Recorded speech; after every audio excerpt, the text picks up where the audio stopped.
नोएडा में software engineer युवराज मेहता की मौत का मामला अभी देश भूल भी नहीं पाया था कि अब दिल्ली से वही डरावने वाली तस्वीर सामने आ गई। इस बार हादसा किसी हाईवे पर नहीं बल्कि देश की राजधानी की सड़कों पर हुआ, जहां जनकपुरी इलाके में खुले और गहरे गड्ढे में गिरकर बाइक सवार युवक कमल की मौत हो गई। बताया जा रहा है कि ये गड्ढा दिल्ली जल बोर्ड से जुड़े काम का था, लेकिन सवाल अब सिर्फ एक हादसे तक सीमित नहीं है। सवाल है प्रशासनिक लापरवाही का, सवाल है जवाबदेही का और सवाल है उन तमाम वादों का जो सरकार हर दिन सुरक्षा, स्मार्ट सिटी और विकास को लेकर करती है। तो आज इसी पर बात करेंगे हम इस वीडियो में। नमस्कार, मेरा नाम है चेष्टा नागर और आप देख रहे हैं द हिंदी टॉप। हादसा गुरुवार 5 जनवरी की रात का है, जब कमल रोहिणी स्थित अपने ऑफिस से घर लौट रहा था और कैलाशपुरी में रहता था। रास्ता रोज का था, बाइक रोज की थी, लेकिन उस रात सड़क पर मौजूद था एक जानलेवा गड्ढा जिसने उसकी जान ले ली। परिजनों के मुताबिक कमल घर वालों से लगातार फोन पर बात कर रहा था, लेकिन जब देर रात तक वह घर नहीं पहुंचा तो चिंता बढ़ने लगी। इसके बाद जो हुआ उसने पूरे सिस्टम पर बड़ा सवाल खड़ा कर दिया।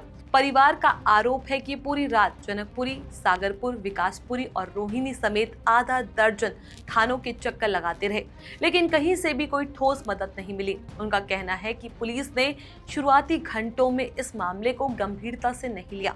आखिरकार सुबह करीब 7:30 बजे पुलिस का फोन आया और तब जाकर पता चला कि कमल की बाइक समेत गड्ढे में गिरकर मौत हो चुकी है। मौके पर पहुंचने पर कमल अपनी बाइक के साथ एक गहरे गड्ढे में मिला। ये घटना किसी नेचुरल वजह से नहीं था, बल्कि दिल्ली जल बोर्ड के काम से जुड़ा बताया जा रहा है। अब सवाल उठता है कि अगर जल बोर्ड का काम चल रहा था तो बैरिकेडिंग कहाँ थी, चेतावनी बोर्ड क्यों नहीं लगाया गया और रात में सड़क पर चलने वाले लोगों की सुरक्षा का इंतजाम क्यों नहीं किया गया। परिवार सिर्फ लापरवाही की बात नहीं कर रहा, बल्कि उनका ये भी कहना है कि इस एंगल से जांच होनी चाहिए कि कहीं किसी ने कमल की हत्या कर उसे गड्ढे में तो नहीं फेंक दिया। पुलिस फिलहाल हर एंगल से जांच की बात कर रही है, लेकिन परिवार का दर्द और गुस्सा सिस्टम पर भारी सवाल खड़ा कर रहा है। इसी बीच दिल्ली सरकार में मंत्री आशीष सूद ने मौके पर पहुंचकर कहा कि उन्हें सुबह 8:30 बजे से 9 बजे के आसपास हादसे की जानकारी मिली। यहाँ दिल्ली जल बोर्ड का काम चल रहा था। जल बोर्ड को जांच के निर्देश दिए गए हैं और अगर कोई दोषी पाया गया तो उसे बख्शा नहीं जाएगा। उन्होंने ये भी दावा किया कि जल बोर्ड ने सेफ्टी ऑडिट किया था और सर्कुलर जारी किए गए थे, लेकिन सवाल यही है कि अगर सब कुछ कागजों पर सही था तो जमीन पर एक खुला गड्ढा मौत कैसे बन गया। इस घटना को लेकर सियासत भी गर्मा गई है। आम आदमी पार्टी ने भारतीय जनता पार्टी की दिल्ली सरकार पर सीधा हमला बोलते हुए कहा कि सड़क में गहरे गड्ढे में एक मासूम बाइक सवार गिरकर फंस गया, रात भर पड़ा रहा और मर गया, और नोएडा की घटना से दिल्ली भाजपा सरकार ने कुछ नहीं सीखा, बस रोज झूठ बोला जाता है। ये बयान साफ दिखाता है कि मामला अब सिर्फ प्रशासनिक नहीं बल्कि पूरी तरह राजनीतिक बन चुका है। सरकारें स्मार्ट सिटी, सुरक्षित सड़कें, 24 घंटे मॉनिटरिंग और जीरो एक्सीडेंट पॉलिसी जैसे बड़े बड़े दावे करती है, लेकिन जमीनी हकीकत खुले गड्ढों, बिना बैरिकेडिंग, बिना चेतावनी और जीरो जवाबदेही की तस्वीर पेश कर रही है। नोएडा के बाद दिल्ली में हुआ ये हादसा क्या सिर्फ एक इत्तेफाक है या सिस्टम की लगातार हो रही नाकामी का सबूत?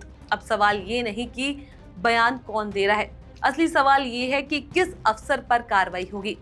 क्या ठेकेदार को जिम्मेदार ठहराया जाएगा? क्या जल बोर्ड के अधिकारियों पर केस दर्ज होगा या फिर ये मामला भी कुछ दिनों की सुर्खियों के बाद फाइलों में दफन हो जाएगा?